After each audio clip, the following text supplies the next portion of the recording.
Listen, Marvel's Kevin Feige, I get it.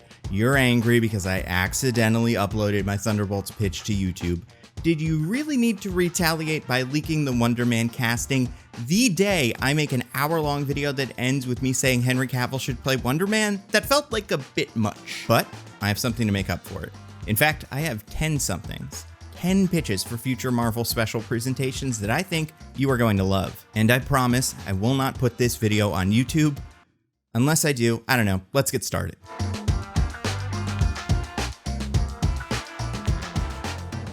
Werewolf by Night really worked. It fully succeeded at telling a brief, fun story. It fits perfectly into the vibe of the Marvel Cinematic Universe while having a distinct tone and style that makes it feel fresh. It is both completely self-contained, but its 3 lead characters could believably show up in any number of future Marvel projects. I think the case could be made that Werewolf by Night is the most successful individual project in all of Phase 4, and a lot of that comes from the format. The new special presentation is a smaller, cheaper production than a movie or series, which means it's free to take more risks. And it seems like there are a few more of these on the horizon. We know we are getting a Guardians of the Galaxy Christmas special before half of them are killed in the 3rd movie. It has also been rumored that a Nova special is in the works, which makes sense since rumors of some Nova project have been floating around for a while. And just the other day, we heard new rumors that a Silver Surfer special is on its way, and it is required to be released before the Fantastic Four movie, which I do not love the implications of there. If the Silver Surfer or Galactus has some sort of cameo in the Fantastic Four movie, I don't think you would need the special presentation to be out there before the movie, since audiences are A, pretty familiar with the Silver Surfer, and B, are pretty willing to go with the MCU projects on some weird cameo that they need to Google when the movie ends. So I imagine that means either Surfer or Galactus will show up in some large capacity in Fantastic Four, otherwise why bother getting the special out first? Either way, it seems like Marvel likes these special presentations. They could become a valuable part of Phases 5 and 6, introducing new characters and concepts that will fill out the universe before Secret Wars. But besides the 3 I have already mentioned, what comes next? Well, I have some ideas. I'm gonna go through 10 characters who I believe could get their own special presentations. This is not a prediction, although I would be shocked if none of them made it to special sometime soon. But probably not all of them. One caveat, no X-Men. Only because literally every X-Men could get their own origin one of these. We'd be here all day. So just assume it's these 10 plus every single X-Men. Also, I don't think they need to be 50 minutes on the dot. Some could be feature length, some could be shorter. Right now, in my head, a special presentation is a single, more than half-hour long program that is designed primarily for Disney+. I could see a world where some of them get theatrical releases. I know Werewolf by Night had some screenings. I could see some of them getting paired together to get them to feature length. So like Nova Silver Surfer, that makes complete sense. But these are not all envisioned as exactly 50 minutes long, some could be 90, they are just one-offs that are created primarily for streaming. They all focus on characters that I think could lead a series or a movie, but because of their lack of name recognition, I imagine you guys would prefer to start them here and see if they hit before you commit hundreds of millions of dollars to a theatrical release. There are only so many movies Marvel can produce and market per year, but something small like a special could be thrown wherever you want into the schedule without causing too much of that Marvel burnout everyone complains about on Twitter. Although it's hard to say if it actually translates to a smaller box office or streaming eyes, but you know, it is something people say. I think in general, people like to say that, like it's a cool thing to say on film Twitter, and even if some of them really do check out completely, I imagine projects like Ms. Marvel or The Eternals are designed to attract audiences that had not been interested in the MCU before, so I imagine there could be a net zero loss. And also, like, people checking out of some of the MCU is okay. The MCU is pretty much comics now, and very few people go to the comic store and say, give me one of every Marvel comic released this week. You follow the ones you like, and then when you hear one's really good, you either catch up or binge the series when it's finished. And if one bombs, don't expect it to be referenced much in the big team up, and if they are referenced, assume the reference will be written with audiences in mind who did not watch the original thing, so they'll be brought up to speed enough to enjoy the rest of the movie. The days of every show being required reading are long gone, and people who complain that they're burnt out on Marvel are all going to see Black Panther 2. They are just burnt out on the Marvel stuff they don't like and have mistakenly forced themselves to watch under the assumption that it will all be on the next big Avengers test, and that's just not how it works anymore. I don't know why I'm telling you this. Anyway, these are the 10 characters who I think could work as special presentations. I'm going to give you a short background on each character, talk about what their presentation could look like, and maybe cast them if I feel like it. So I want to start with a character I have been dying to see introduced to the Marvel Cinematic Universe for a while. Jericho Drumm, aka Brother Voodoo.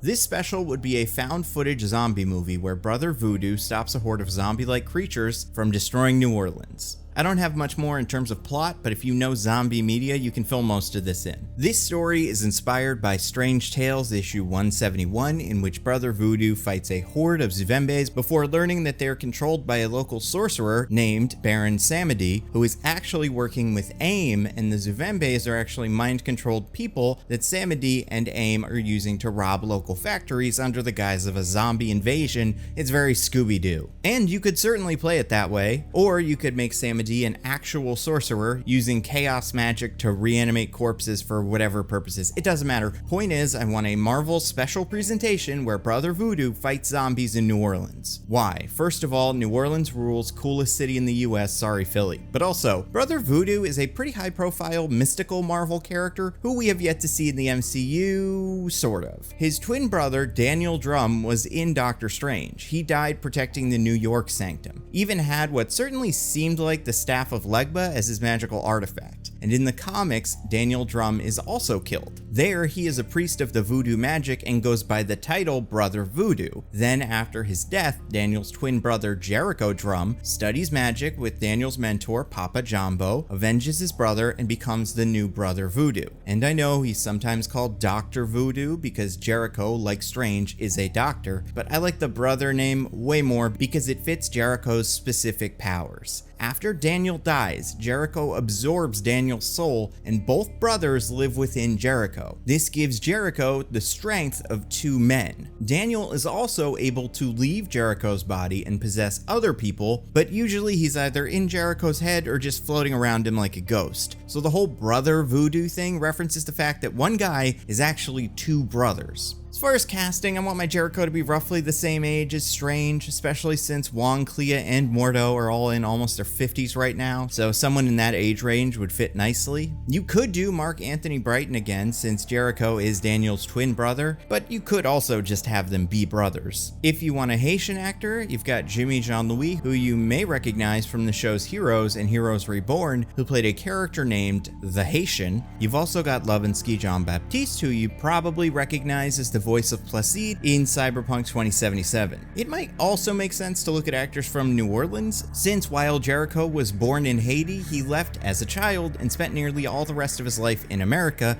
and currently lives in New Orleans. So perhaps an actor from Louisiana who's familiar with the area and can do a passable accent might be worth considering. In that case, Trevante Rhodes is a little young, but maybe could work. I'm not super sold on anyone here. There's probably a Haitian actor I'm not familiar with. And I could absolutely see a post-credit scene in this special where Jericho meets Doctor Strange, or Wong, or Clea, or Elsa Bloodstone, or Jack Russell, or Man-Thing. If we're doing a Midnight Suns, Brother Voodoo would be the perfect choice to lead the team. Next, I'm going to show you a trailer. After Colonel Luther Manning was killed in action, the villainous Roxxon Corporation harvested his brain and implanted it into a prototype robotic body, which brought Manning back to life with incredible superpowers. Now, Manning hunts for the men that did this to him while patrolling the streets of 2299 as Deathlok the Demolisher.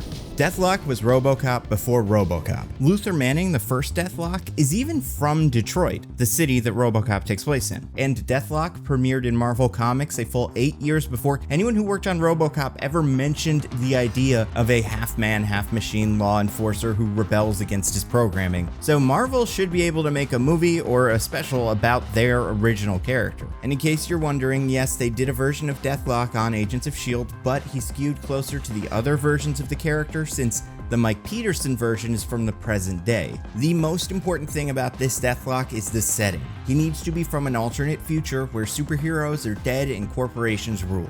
This needs to be an homage to the Verhoeven action movies of the 1980s, your Total Recalls, your Escape from New York's, and of course, RoboCop. But like everything else mentioned so far, played completely straight. None of this 80s parody Kung Fury stuff. Make it like you're just making Dread. Make this a Lee Winnell project. Get Lakeith Stanfield, cover him in silly prosthetics, and give him a big gun. And this special could actually be about something. Like RoboCop, Deathlok is trying to regain his humanity while getting revenge on the company that did this to him. And he is also eventually a time traveler who started in a dystopian future and eventually traveled to the present Marvel universe, and that could be the next leg of his journey. After this special ends, he goes back in time to the current MCU, so he is learning to adapt and rediscover his humanity in a body that is not his own, in a world that is essentially alien to him. And if this really works, you could absolutely bring the Mike Peterson version in as a Deathlok from another future. And this character is certainly on Marvel's radar since Falcon and the Winter Soldier showrunner Malcolm Spellman has increased interest in working on a Deathlok adaptation, specifically not the same one as Agents of S.H.I.E.L.D. either. So a Luther Manning Deathlok special presentation by Malcolm Spellman makes perfect sense. And now for something completely different. Howard the Duck. I honestly think it's weird that Marvel has not dipped into this well yet. Howard appeared in both Guardians movies, 2 episodes of What If, and of course Avengers Endgame, but we've never gotten any solo Howard story, and I think that's downright criminal. Howard is not only a pretty fun character, but he's also got a very clear genre that his special presentation can exist within. Howard is noir. This may not have been communicated by his appearances in the MCU so far, but in the comics, Howard the Duck is most known for being a private investigator. But even though he's a talking duck, this special does not need to be a comedy. Imagine a very by-the-books noir thriller, femme fatale, black and white, moody narration, but with a duck. You play the whole thing completely straight, a hard-boiled detective thriller in the vein of The Big Sleep or The Maltese Falcon, but with a duck. People can mention that he's a duck, and Howard can make duck puns, but besides that, this is just a by-the-numbers noir detective movie. No sarcasm, no irony, just a plain old movie. Hire Léa Seydoux to play the femme fatale, throw in Al Pacino for a one-off appearance as a Maggia Don, nothing but prestige actors, and a duck. This would even be a fun place to reintroduce Jessica Jones. Have them meet at a bar, he says Jones, she says duck, and then they commiserate over a drink. And hey, Howard's got a lot of friends. If we wanted to add some of these special presentations together, Howard the Duck and Man-Thing spent a lot of time together back in the day. Howard the Duck also worked in the same building as She-Hulk. His crossover potential is limitless. The next one is as close as I can see to one of these being a sure thing.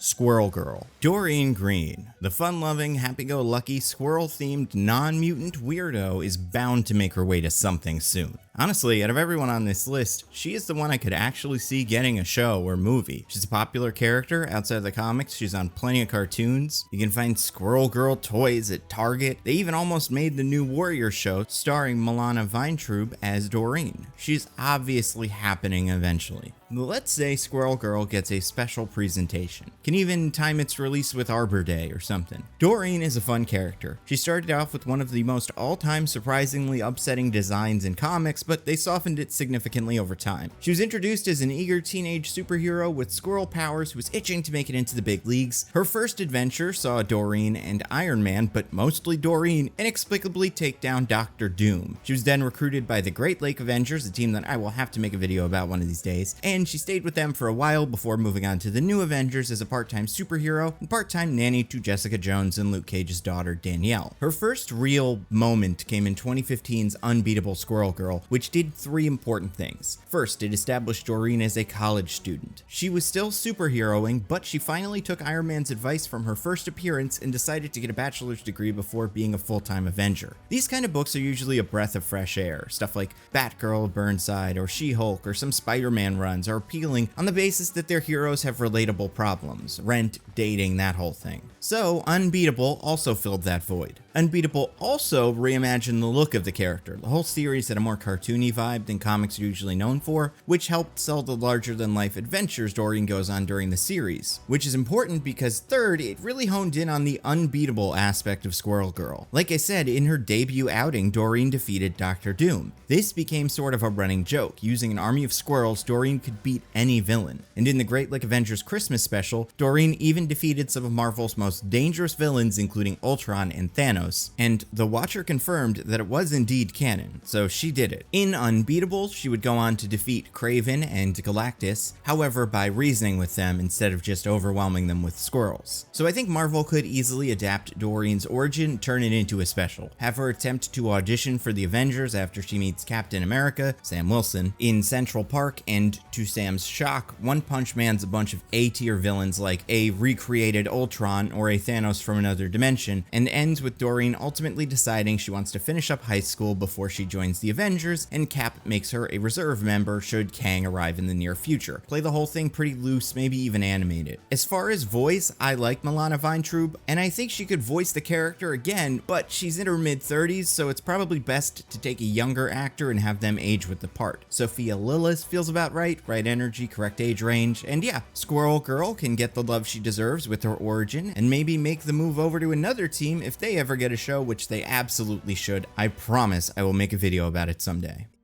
Now let's take a quick detour over to a character I've talked about a bunch before, the Sentry. If you saw my fan casting Henry Cavill video, which if you didn't, you should definitely watch it, you know this story, but I think the pitch for a Sentry story almost fits better into the special presentation category. It does not need to be connected to the larger Marvel universe unless it wants to be later on, but for now it's a one-off psychological thriller about a man who thinks he used to be a superhero who everyone forgot. Bob can be played by Jesse Plemons, wakes up one night from a dream that's too real to ignore, and he spends the special digging through his past. We see Bob as the Sentry, inserted into classic Marvel moments. Bob can seek out Marvel characters who've been there from the beginning, like Bruce Banner or Hawkeye, looking for some sort of validation, and they can slowly remember Bob. And then the big twist at the end resets everything, so we never need to see the Sentry again. He can just live forever on those listicles of most powerful characters in the MCU. I would love to see this from David Fincher, or more likely a David Fincher type like Dan Gilroy or Alex Garland, someone like that. Make it dark, confusing.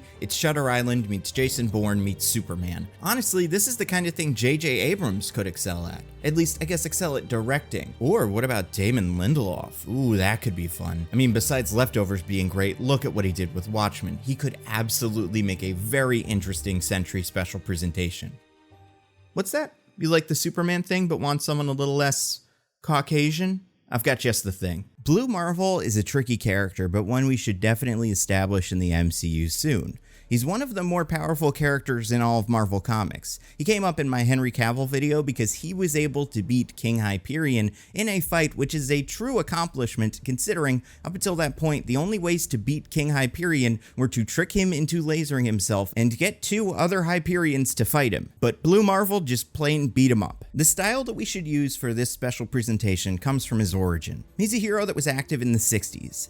Adam Brashear was an engineer and physicist who fought in the Korean War and was chosen to work on a government project to harness antimatter. When the project exploded, he and his friend Connor Sims were mutated by the antimatter. While Connor was turned into pure energy and then just disappeared, Adam gained near limitless superpowers from the blast and was transformed into a living antimatter reactor. Adam used his new abilities, all of the Superman powers plus energy stuff, to fight crime as the Blue Marvel. And originally, he had a costume that looked like this, and everybody loved him. You may be able to see where this is going. When his friend Connor reformed and fought Adam, Adam's mask was damaged, and it was revealed that Adam was a black man, and people in the 60s weren't thrilled. President Kennedy awarded Adam the Medal of Freedom and then asked him to retire. He couldn't have this guy running around saving the world and also be in black. It just wouldn't work. Okay, I'm not giving fictional Kennedy enough credit. In the book, he's torn. He wants to pass civil rights legislation, and Adam's existence has terrified racists. So Kennedy's advisors, including a young Senator Kelly and Bolivar Trask, convinced Kennedy that if Adam keeps superheroing,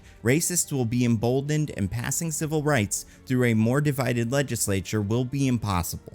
So Kennedy asks Adam to retire, and Adam agrees. Then Adam stops an alien invasion before retiring and living out the rest of his life in relative obscurity. No one saw enough of Adam's face to identify him, so he's able to be a college physics professor and has a wife and kids. Although the wife is a spy, but it's not important. I mean, it's important in the books, but it's not important for this explanation. And when his old friend Connor resurfaces again and threatens to destroy the world, Adam is forced out of retirement by Tony Stark, who makes pretty much every mistake imaginable, but eventually lets Adam do his thing, and Adam stops Connor once and for all. I could see a version of this story playing out in a special. The only real problem for me is that it feels a little too similar to me to the story of Isaiah Bradley, who we met in Falcon and the Winter Soldier. Black superhero who was forced into retirement by the government.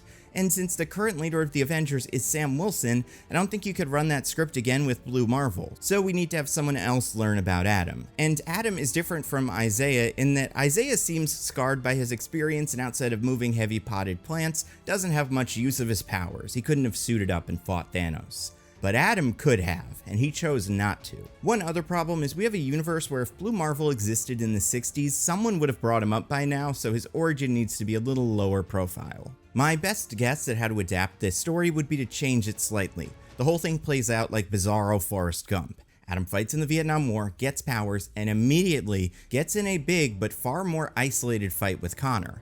Adam wins and decides he wants to be the next American superhero, but before Adam has done any public superheroing, Kennedy needs to make a choice. He gives Adam the Medal of Freedom and asks him to retire until racial tensions calm down. Adam agrees and lives his life as a professor. Then Connor, or as he's known in the comics, the Anti-Man, reforms, and Bruce Banner needs to track down Adam so he can help stop Anti-Man. The origin can play out in flashbacks told by Adam to Bruce. They can even meet on a bench to really hammer home the Forrest Gump thing, and specifically the difference between how both men were treated. As far as directors, you need a Lee Daniels or a Steve McQueen. I mean, ideally, you could use this to get Spike Lee in the MCU, but I just doubt he'd do it. As far as casting for Adam, the obvious answer is Denzel, which I do really like. And if you really wanted to get cheeky, you could have John David Washington, Denzel's real-life son, play flashback Adam. Also, after Dolomite, I don't think Eddie Murphy would be a bad choice. It would be a very different role than he's used to, but I think he's got more dramatic talent than he gets credit for.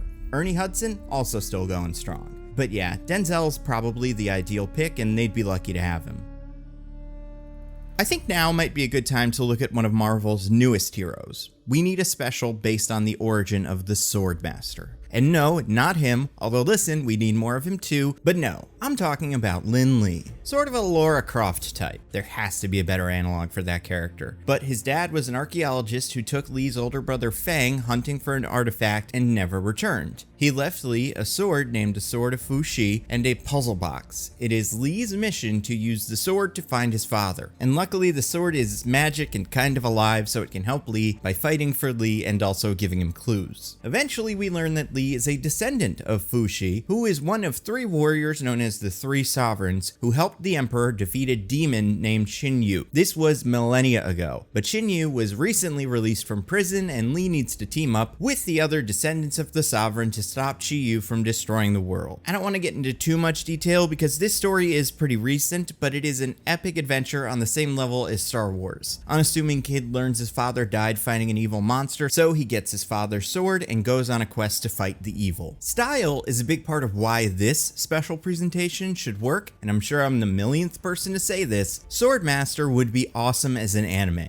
In fact, the comic is so colorful and the action is so exciting, I don't think it could work as anything but an anime. This story specifically, get Studio Trigger, who everyone loves and has worked with Disney on Star Wars Visions, and have them give us an hour-long Swordmaster anime. I think you'd want to cast an actor who could voice Lee, but also play him in live action, should the character cross over with the MCU, and I have absolutely zero casting ideas for that. Someone on the young side, early 20s, Chinese, and up for what will probably be some demanding fight choreography. Would also be nice to get Lee involved in the MCU because in his short existence, Swordmaster has crossed paths with a lot of Marvel heroes. Most notably, he was mentored by Shang-Chi. Lee also worked with Jimmy Woo as part of the Agents of Atlas, a team that Marvel could establish if this takes off. Swordmaster could also meet Iron Fist if they ever decide to do anything with him. So hire Studio Trigger, make a Swordmaster anime, drop it whenever, maybe Lunar New Year if you want to tie it to something. This is absolutely something people would want more of.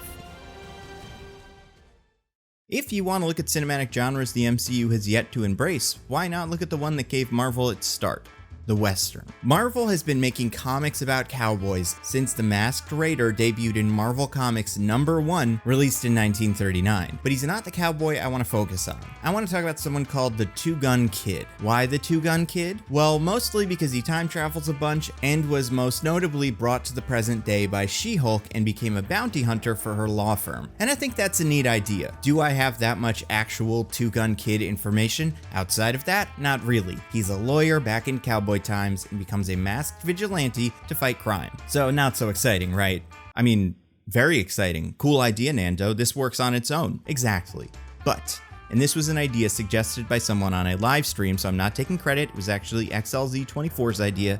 Team him up with an Iron Fist. The character comes from Immortal Iron Fist number 17 by Dwayne Swarzynski and Travel Foreman. There is a spirit called the Chi-Lin, but this spirit hunts and kills the Iron Fists on their 33rd birthday. And we learn this in the flashbacks of an Iron Fist named Kwai Jun Fan, who was in the American West during the late 19th century, but is killed by a Chi-Lin disguised as a villager. Run a similar story. Two-Gun Kid happens upon this mysterious warrior who is being hunted by some sort of evil spirit things, and the two team up to stop the evil spirits and save the West. It's Shanghai Noon, a good movie that isn't bad, and I refuse to watch it again so it stays that way. But this would be a buddy cop special set in the American West that introduces us to our first cowboy hero and our first Iron Fist in the MCU. As far as directors, I have absolutely no idea. That's a lie. I actually have one idea, but he would never do it, because this is right up Tarantino's alley. East meets West, kung fu, cowboys, he's done it all before. And hell, make it violent, like less than his usual, probably, but still violent. Also, no racial slurs, but besides that, make this a classic Tarantino special. This next one would be the Marvel spin on an alien horror movie. A team of scientists working aboard the Midas space station capture an alien ship and take the only living thing inside prisoner. They encase it in a bubble of energy while they torture and study it. This would play out like any space horror movie. Alien gets loose in the base, kills the security, tries to escape, but the twist is this alien is a Kree soldier named Novar, aka Marvel Boy. You play this like one half of Grant Morrison's Marvel Boy series. A secret trillionaire named Dr. Midas sets up a space station to capture and study alien life and gets more than he bargained for in the form of Novar. But this Novar is not just another Kree, he is the Kree Captain America, a super soldier with all kinds of weird abilities who also looks like an absolute stud. He has spit that makes you hallucinate, can walk on walls, grows his nails real long, and this guy is a one-man army built to survive and serve the Kree Empire, so he tears through this space station and ends up killing Midas and declaring war on the human race. If we want to redeem him in the future, we absolutely can. He was tortured after all. So someone like Kate Bishop, who he dated in the comics, can teach Novar the error of his ways and he can become a young Avenger. But the vibe of this is Alien, but with a superhero. As far as casting, we need a young actor who is known for being very handsome. I don't know who Jace Norman is, but looking at the internet, seems like he's pretty popular and he has the right look. To direct, I would love James Wan. Also just saw Fresh and dug its style, so maybe Mimi Cave. I want a horror director who can have fun with this idea of space alien model killing a bunch of evil scientists. Okay, so we've done cowboys, we've done dystopian future. What other sets are left on the Hollywood backlot? Well, what about a medieval setting? But who lives in a medieval setting, you say? The Black Knight, of course. And no, not Eternals' Dane Whitman. I'm talking about his ancestor, Sir Percy, the first Black Knight. It can be told by the ghost of Sir Percy to Dane, or by Dane to Blade, but this will be a fun medieval action tale, as well as an origin for the Ebony Blade and the general concept of the Black Knight. You see, the short origin is that one of Arthur's knights was a character named the Black Knight. He wielded the Ebony Blade, a sword forged by the wizard Merlin from a meteorite and given to Percy of Scandia. The blade can cut through almost anything and granted the wielder resistance to physical harm and most magic. And as long as you die holding the sword, you are resurrected by it. But the blade also brings out negative emotions, anger, fear, and eventually drives its wielder to madness. It can only be carried by people that are impure of heart. So it's basically the anti-Mjolnir. Guys like Thor can't even move it. You need to be sort of a mess. and luckily, Percy and all of his descendants, including Dane, are messes. So the story for Sir Percy can follow the fall of Camelot and Percy's eventual death at the hands of Mordred. Aesthetically, I think the strongest decision would be to play the medieval parts pretty normal and change the vibe completely when Percy wields the ebony blade. Everything gets dark and extreme. We get heavy metal music. Think Dio or Dragon Force or any of the heavy metal bands that write songs about warriors and magic and swords. You could even get one of them to score the whole thing and write an original song. I have no strong feelings about casting. Honestly, not the worst place for Henry Cavill, a one-and-done role about a violent sword-fighting knight. Besides him, I don't know, Jamie Bell, Taron Egerton, Charlie Hunnam. Speaking of Charlie, I wouldn't mind bringing in someone like Guy Ritchie to direct this. He's worked with Disney before on Aladdin. He took a shot at a King Arthur movie that wasn't terrible, so he could do it. Also, most of the Game of Thrones directors could probably work. But personally, I have always wanted to figure out how to rope Matthew Vaughn into the MCU, and maybe this is how. I love his hyper-stylized action. Give me the Rasputin fight from Kingsman, but with knights and heavy metal, and I am sold. This special could also give us a Merlin, who should be an important character for managing the Marvel multiverse. So, I don't know, who's hot right now? Paddy Constantine, Ewan McGregor, Daniel Craig? Yeah, you know what? Daniel Craig should be Merlin. I don't know, older British actor who can have fun, and luckily for Daniel Craig, he doesn't have to lose a bunch of weight and get in super good shape. He just has to grow a beard and act like a weirdo. And those are my 10. I hope you like them, and I hope I don't see anything in the news about one of them today. Speaking of the news, here's some news. I've got a bunch of Nebula exclusive videos you can watch right now, including 5 videos casting 6 other members of the Bat family and 11 other X-Men. That is over 2 hours of videos that you can only watch on Nebula. Here's how you get there. By the way, Nebula, it's a subscription streaming service that I helped to create, and we have a partnership with this video sponsor, CuriosityStream, where you get a subscription to CuriosityStream's awesome documentaries on things like The Secret Lives of Big Cats, if you're like me and you're a big cat person. And I mean big cat person like you like cats a lot, not like the movie Cats where they have big people-sized cats. I mean, the cats are the size of cats, but they look like they would be people-sized. Remember Cats? That movie was weird. And you get access to all my videos on Nebula early, ad-free, without these sponsor bits, and you get to watch all the bonus videos. Then you can get a bundle for less than $2 a month. It is such an incredible deal and an excellent way to support the channel. It's pretty incredible. So go to curiositystream.com/Nando to sign up. Oh, and by the way, Kevin Feige, if you see him, I want you to thank all the people that support me on Patreon. There are their names. And thank everybody who listens to my podcast, mostly Nitpicking, and everybody who follows me on Twitter @NandoVMovies. That's all I got. Stay safe, and I'll see you next time.